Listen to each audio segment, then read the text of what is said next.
예, 오늘은 창세기 19번째 시간 생명나무에 대해서 우리가 함께 공부하도록 해보겠습니다. 창세기 3장 22절에서부터 4장 2절까지 창세기 3장 22절에서 4장 2절까지 오늘 공부하는 범위가 되겠습니다. 먼저 창세기 3장 22절에서 23절 말씀을 읽겠습니다. 그런 다음에 주 하나님께서 말씀하시기를 보라 그 남자가 우리 중 하나와 같이 되어 선악을 알게 되었도다. 그런즉 이제 그가 손을 뻗어 생명나무에서 나는 것을 취하여 먹어서 영원토록 살까 하노라 하셨느니라. 그러므로 주 하나님께서 동산에 에덴의 동산으로부터 그를 내보내셨으니 그가 취해진 그 토양을 경작하게 하려 하심이라 라고 하셨습니다. 자, 여기에 생명나무가 나옵니다. 생명나무. 여러분들 그 생명나무는 보통 각 나라마다 여러 가지로 이 생명나무에 대해서 얘기를 하는데, 예를 들어서 천도복숭아 들어오죠. 천도복숭아. 그리고 금사과라든지, 진시황이 우리나라에서 뭔가 찾으려고 했던 불로초라든지, 또 이스라엘 민족에게는 올리브나무 이런 등등으로 해서 다양하게 얘기되는 게 이제 생명나무입니다. 생명나무는 그 상상의 나무는 아닙니다. 실질적으로 과일을 맺는 그런 나무로서 땅에서 자라나서 열매를 맺는 나무입니다. 그런데요, 그 잎사귀는 질병을 치유하고요, 그 열매는 육체가 영원한 생명을 갖도록 만들어준다는 거죠. 그래서 오늘 창세기 3장 22절, 23절 말씀 보시면 영원히 산다는 거예요. 생명나무를 먹으면 뭐가? 그의 육체가요. 그러니까 죄인의 삶으로 영원히 살면 그건 죄악의 삶이고 최악의 삶이기 때문에 그렇게 못하시게 하신 겁니다. 자, 이 생명나무는요, 다시 한번 계시록에 등장을 합니다. 계시록에 가시면 22장 2절입니다. 그곳의 거리 한가운데와 강의 양편에는 생명나무가 있었는데 그것은 12부류의 열매들을 맺었고 매달 그녀의 열매를 내었더라. 또 그 나무의 잎사귀들은 민족들의 치유를 위하여 있었더라 라고 하셨습니다. 자, 여기 보시면은 그 생명나무가 아주 독특해요. 12종류의 열매들이 맺는 거예요. 그런데 매달마다 열매를 낸다는 거죠. 아주 참 기묘한 그러한 참 생명나무입니다.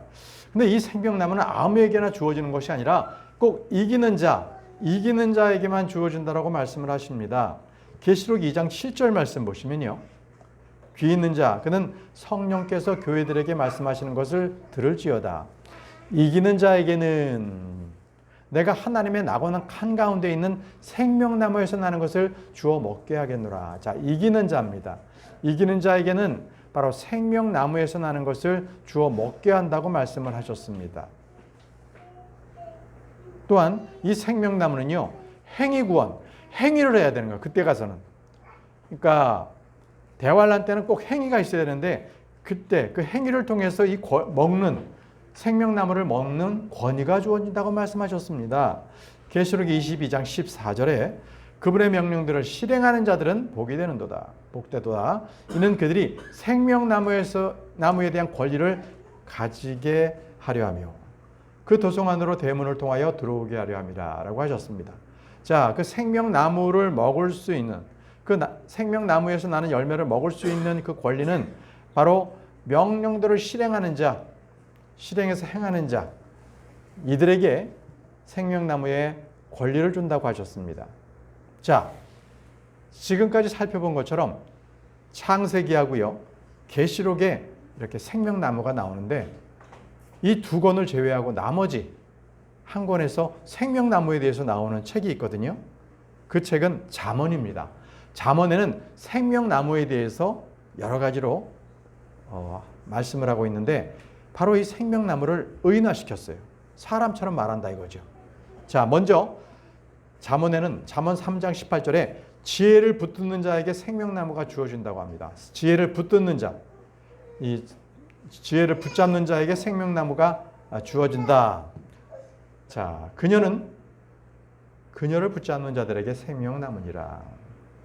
그런즉 그녀를 간직하는 모든 자마다 행복하니라라고 했습니다. 자, 여기서 그녀는 지혜를 말합니다. 지혜. 네, 여러분 잘 아시죠? 지혜는 의인화된 바로 예수 그리스도를 말합니다. 지혜이신 예수 그리스도. 자, 예수 그리스도께서 그래서 생명나무라는 겁니다. 여러분, 그리스도는 생명이십니다. 그래서 여기 지금 잠언 3장 18절은 예수 그리스도를 생명나무로 의인화하신 거죠. 그를 붙잡는 자가 생명이 있다는 겁니다.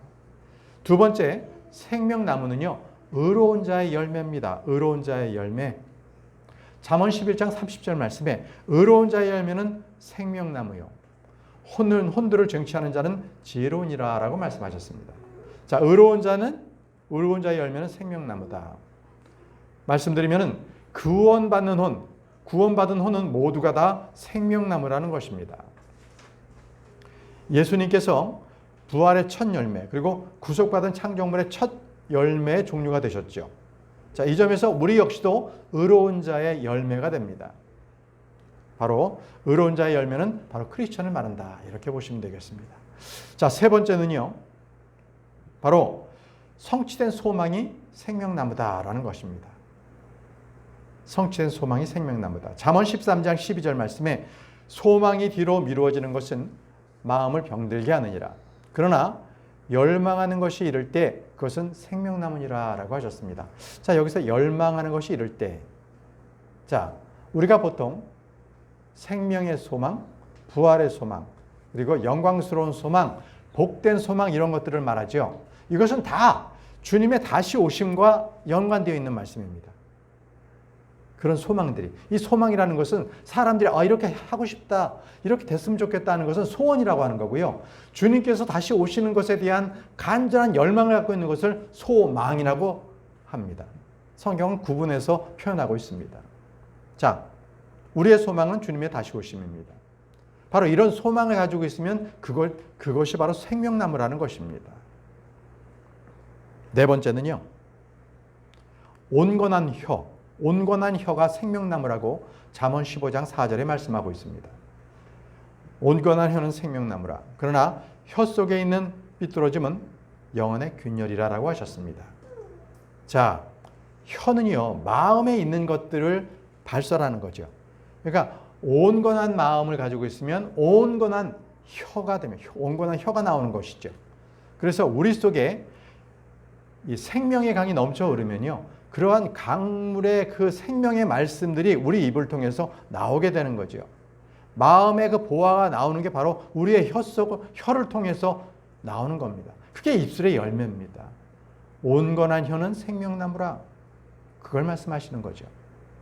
그래서 우리 주님은요, 생명을 얻게 하려고 이 땅에 오셨다는 겁니다. 생명을 얻게 하려고. 바로 생명나무셨기 때문에. 요한복음 10장 10절 말씀에 도둑은 오직 도둑질하고 죽이며 멸망시키기 위하여 오느니라. 나는 그들이 생명을 얻게 하려고 왔으며 그들이 그것을 더 넘치게 얻도록 하려고 왔노라라고 하셨습니다. 그러니까 여기서 도둑이 도둑질한다는 것은 마귀를 말합니다. 사탄은요, 멸망시키고 죽이려고 옵니다. 그러나 하나님께서는, 예수 그리스도께서는 생명을 얻게 하려고 우리에게 오신 분이십니다. 자, 그럼 여기서 중요한 거는요, 우리가 생명나무를 우리가 가지고 있다고 해서 그거는요, 영의 양식이 아니라는 거예요. 생명나무는 육신적인 영원한 삶을 말씀하셨던 거고요. 그러나 하나님의 말씀만이 우리의 영의 양식이다. 영의 양식과 생명나무는 다르다라는 것을 여러분들에게 말씀을 드리려고 하는 거예요. 자, 하나님의 말씀이 영의 양식이다라는 말씀을 한번 보겠습니다. 마태복음 4장 4절 말씀입니다. 그러나 그분께서 대답하여 이같이 말씀하셨느니라. 기록되기를 사람이 빵으로만 살 것이 아니요 다만 하나님의 입에서 나오는 각각의 모든 말씀으로 살 것이라 하였노라. 하나님의 입에서 나오는 말씀, 그것이 바로 우리의 영적 양식입니다. 그래서 주님께서는 사도 요한에게 책을 주시면서 그것을 취하여서 먹어 치우라 이렇게 말씀하셨습니다. 계시록 10장 9절 말씀을 보십시오. 계시록 10장 9절 말씀. 그러자 그가 내게 말하기를 그것을 취하고 그것을 먹어 치우라. 그리하면 그것은 너의 배를 쓰라리게 만들 것이나 그것이 너희 입안에는 꿀처럼 달리라 하였더라. 자, 바로 하나님의 말씀을 먹어 치우라는 겁니다. 그랬더니 입안에서는 달았지만 배는 쓰라리게 되었다는 거죠. 이 말씀을 여러분들에게 교훈적으로 설명을 드리면 하나님의 말씀을 듣고 그것을 알았을 때 굉장히 큰 기쁨이 옵니다. 바로 먹었을 때. 그런데 내 배에서는 쓰라리게 되었다라는 것은 그것을 이제 실행하게 되면 실행과 말씀을 아는 것과는 다르죠. 실행하게 될 때는 많은 고초가 있고요. 많은 어려움이 있다는 것을 또 교훈적으로 말씀해 주신 것입니다. 너의 배는 쓰라리게 만들 것이나. 이게 말씀입니다. 자, 이제 다시 본문 말씀으로 돌아가겠습니다. 창세기 3장 24절 말씀을 보십시오. 창세기 3장 24절 말씀입니다. 그렇게 하여 그분께서 그 남자를 몰아내셨으며 그분께서 에덴의 동산의 동쪽에 그룹들과 각각의 모든 길로 회전하고 불타는 칼 한 자루를 드시어 생명나무의 길을 지키게 하셨더라. 자, 동산의 모든 길은 회전하고 불타는 칼을 두셨어요. 그래서 생명나무의 길로 가는 것을 완전히 차단을 하신 겁니다. 거기에 그룹들도 있었기 때문에요. 왜냐하면요, 아담의 후예들이 자기들이 생명나무를 먹고 그 죄인의 그러한 습성과 몸으로 영원히 사는 것을 막기 위해서 생명나무로 가는 길을 다 막아놓으신 겁니다.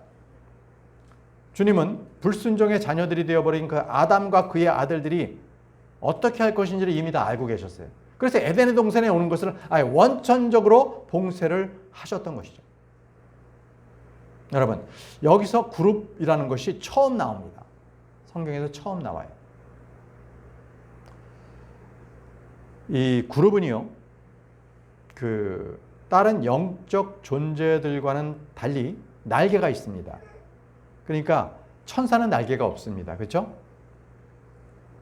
근데 그룹과 수랍은 날개가 있습니다. 이 그룹은요, 주님의 보좌와 연관이 되어 있습니다. 그래서 왜 우리 지난 시간에도 우리가 공부를 했지만 은혜의 보좌에도 바로 그룹이 덮고 있습니다. 이런 식으로 그룹은 항상 주님의 보좌하고 연관이 되어 있는 거죠. 자, 이제 하나님께서는 에덴의 동산 동쪽에 그룹들을 두셔서 이제 사람들이 생명나무에 접근하는 것을 막으셨습니다. 자, 창세기 4장, 이제 창세기 4장으로 넘어갑니다. 1절과 2절 말씀을 보시면 이후에 아담이 그의 아내 이브를 알았더라. 그러자 그녀가 임신하여 카인을 낳고 말하기를 내가 주께로부터 한 남자를 얻었도다 하였더라. 자, 내가 주께로부터 한 남자를 얻었다는 것은 아마 이브는 여자의 씨를 잘못 생각하고 있는 것 같아요. 하나님께서 이제는 자신이 죄를 지었을 때 여자의 씨를 주겠다는 것이 혹시 이 아이가 아닌가? 이렇게 하면서 내가 주께로부터 한 남자를 얻었다고 그는 기뻐했어요. 자, 그리고 그녀가 다시 그의 형제 아벨을 낳았더라. 이후에 아벨은 양을 치는 자가 되었으나 카인은 지면을 경작하는 자가 되었더라라고 했습니다. 여러분, 그런데 여기서 이 카인은요, 그는 살인자였습니다. 사악한 자로부터 나온 자였어요. 그래서 이브가 생각했던 그런 여자의 씨는 아니었다는 거죠.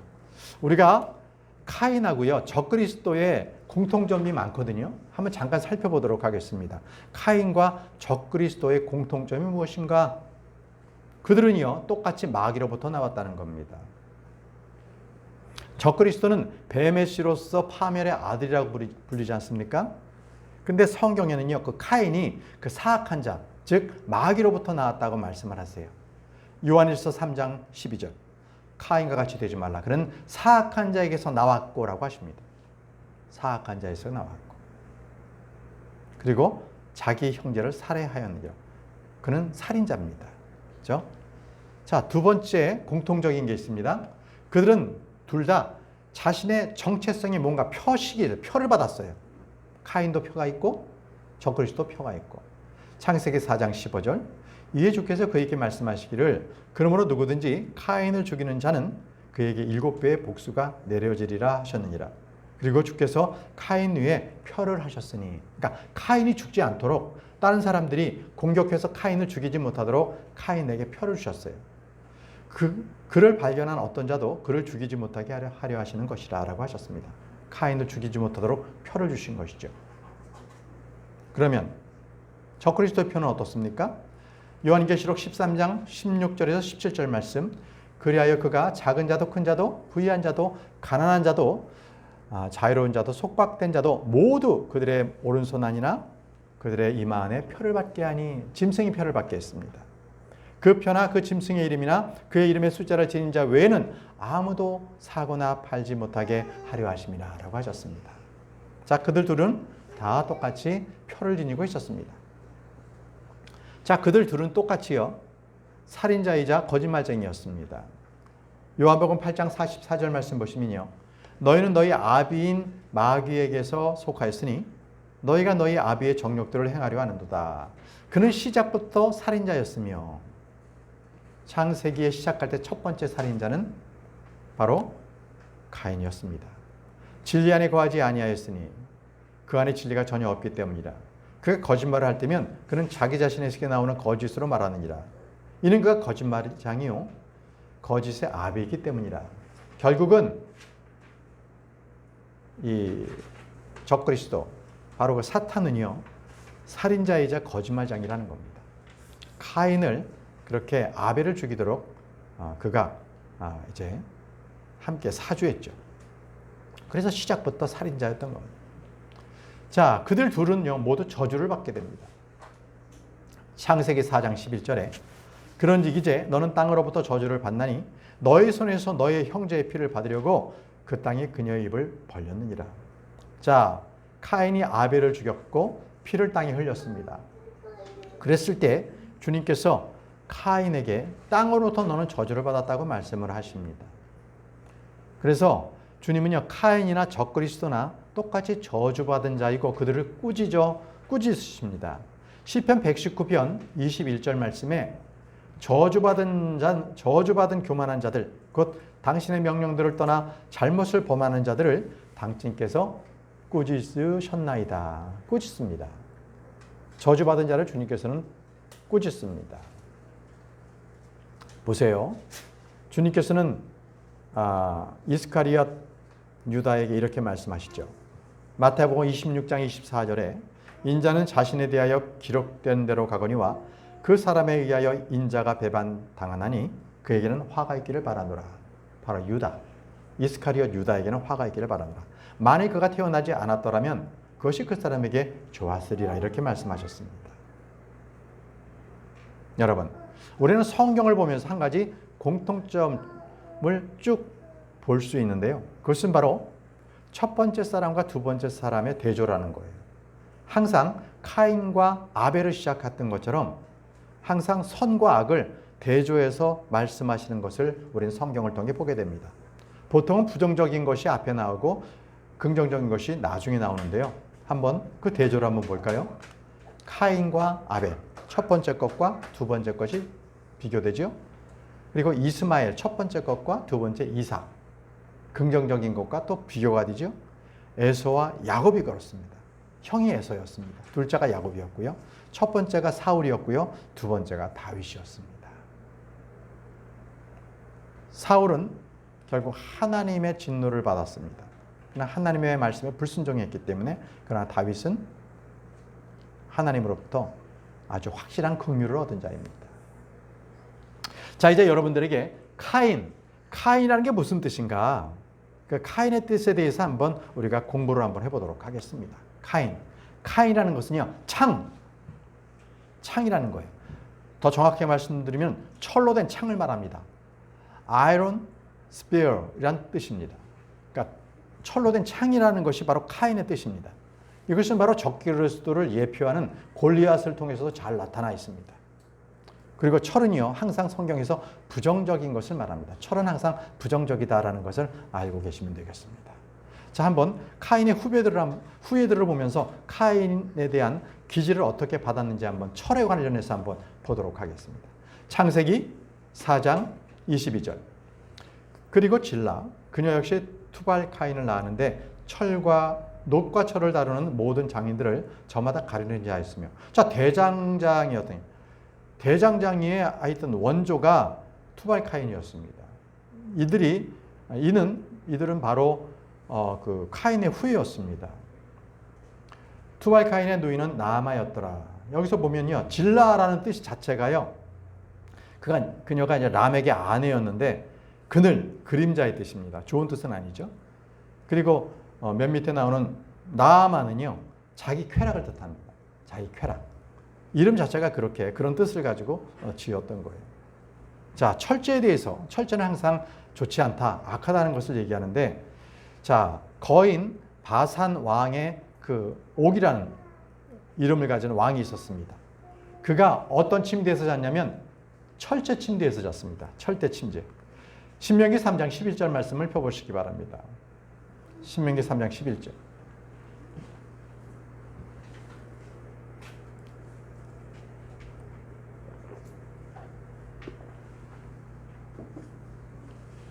신명기 3장 11절입니다. 네, 펴셨습니까? 이는 거인들 중 남은 자들 중에 오직 바산 왕 옥만 남았기 때문이라. 보라, 그의 침대 틀은 철로 된 침대 틀이었도다. 자, 바산 왕 옥이 얼마나 큰 사람이었는지 그의 침대는요, 이 4큐빗이나 됐어요. 길이가 9큐빗이었고요. 그 다음에 너비가 4큐빗이었는데 한 큐빗은 보통 사람이 한 팔목 정도니까 한 45cm에서 50cm가 됩니다. 그러니 뭐 길이가 뭐 한 9m 되고 막 이런 거죠. 4m 되고 4m 50 정도 되고 길이가 그런 식으로 굉장히 길었다는 겁니다. 철로 된 침대에 있었다는 거죠. 그는 거인이었습니다. 자, 또 철은요, 좋은 뜻으로 표현되지 않고요, 세상을 뜻하는 이집트가 바로 철 용광로에 비유된다는 겁니다. 철 용광로. 신명기 4장 20절. 그러나 주께서 너희를 취하시어 철 용광로에서 곧 이집트에서 너희를 데리고 나오셨으니, 이렇게 말씀하셨습니다. 이집트는 철 용광로입니다. 바로 이 요즘 사는 세상처럼 완전히 그냥 이 동물의 왕국처럼 그렇게 강한 자만 남아있는 그런 시대. 자, 철 용광로 같은 이집트라고 말씀을 하십니다. 민수기 35장 16절에는요, 철제 도구가 나오거든요. 이 철제 도구가 살인의 도구로 써요. 그런데 만약 그가 어떤 철제 도구로 사람을 쳐서 그 사람이 죽는다면 그는 살인자니라. 그 살인자는 반드시 사형에 처해져야 하리라라고 하셨습니다. 자, 여러분, 철제 도구. 현재도요, 이 철제 도구로서 사람이 죽습니다. 총, 미사일, 다 철로 만든 도구입니다. 살인 도구를 말합니다. 그래, 철은 좋은 뜻이 아니라는 거죠. 다니엘에서도요, 철로 된 제국이 있었습니다. 로마 제국이었죠. 그리고 로마 제국 이후에도 바로 양 다리 밑에 발에는요, 철과 녹과 진흙으로 철과 진흙이 한데 뭉쳐 있었습니다. 다니엘 2장 45절 말씀입니다. 당신께서는 손을 대지 않은 돌이 산에서 깎여 나간 거가 그것이 철과 녹과 진흙과 은과 금을 산산이 부수는 것을 보셨으니 위대하신 하나님께서 장차 무엇이 일어날지 왕께 알려지게 하셨나이다. 그런즉 그 꿈은 명확하고 그것의 해석도 확실하나이다라고 했습니다. 자, 다니엘이 이제 이렇게 현실을 봤을 때 마지막 죄국은 철과 진흙으로 된 왕국이었습니다. 자, 바로 그것이 제국으로서 바로 그 이방인들의 시대의 마지막 때를 말하고 있는 거거든요. 여러분, 구원자 예수 그리스도의 옆구리 5번째 갈비대를 밑을 친 게 뭐였습니까? 바로 철로 된 창이었죠. 자, 여러분, 이렇게 첫 번째 언급의 법칙에 따라서 철은요, 항상 부정적으로 인식하게 됩니다.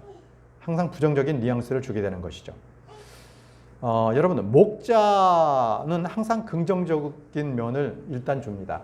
물론 우상 목자, 거짓 목자도 있는데 그것은 예외입니다만 보통 목자 그러면 항상 이렇게 긍정적인 뉘앙스를 저희들에게 줍니다. 자, 다시 창세기 4장 2절 말씀을 보도록 하겠습니다. 그리고 그녀가 다시 그의 형제 아벨을 낳았더라. 이후에 아벨은 양치는 자가 되었으나 카인은 지면을 경작하는 자가 되었더라. 자, 아벨은요, 양치는 자가 됐습니다. 목자였습니다. 자, 아벨이라는 이 히브리어로 헤벨이라는 말인데요. 아벨은 지키는 자, 먹이는 자라는 뜻입니다. 그 어근에는 일시적이다, 지나가는, 또 안개다, 수증기다, 숨쉬기다, 이런 어근의 뜻이 있습니다. 다시 말씀드리면 아벨의 인생은요, 성경에 나와 있던 것처럼 잠시 보이다가 사라지는 안개와 같은 그러한 사람이었습니다. 야고보서 4장 14절 말씀 보시면요, 그러나 너희가 내일 일어날 일을 모르는도다. 그런즉 너희의 인생이 무엇이냐? 그것은 바로 잠시 나타났다가 그 뒤에 사라져버리는 안개니라. 잠시 나타났다가 사라져버리는 안개라고 말씀합니다. 아벨의 이름의 뜻이 그렇습니다.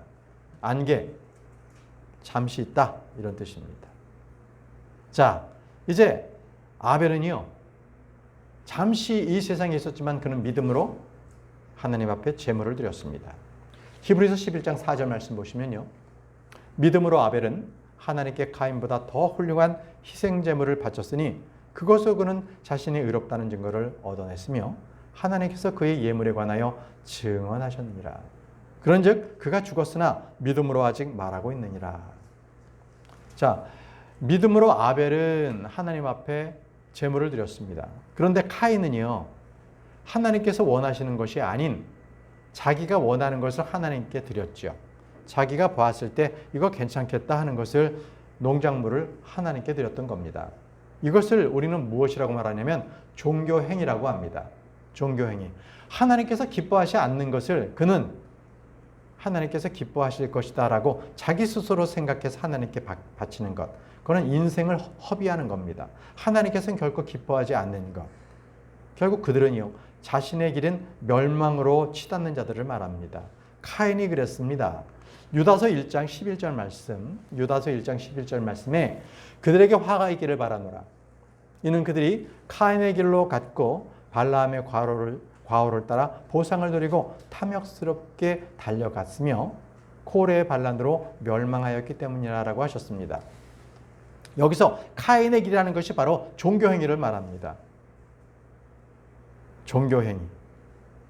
카인의 길은 딱 이렇게 말씀드릴 수 있어요. 하나님 중심의 삶인가 아니면 내 중심으로 내가 살아가는가, 딱 두 가지입니다. 내 중심으로 살아가는 사람은 하나님이 먼저가 아니라 내 자신이 먼저입니다. 그렇기 때문에 내가 원하는 것을 합니다. 그것이 바로 카인의 길입니다. 그것을, 그런 사람이 교회에 나오거나 있으면 구원받지 못한 종교 행위를 하는 사람입니다. 이토록 카인의 행위는요, 딱 둘로 나뉩니다. 하나님 중심인가 내 자신의 중심의 삶인가, 이 두 가지거든요. 그 선택은 항상 그 사람 자신에게 달려있어요. 어떻게 살 것인가. 자, 이것은 여러분들에게도 동일합니다.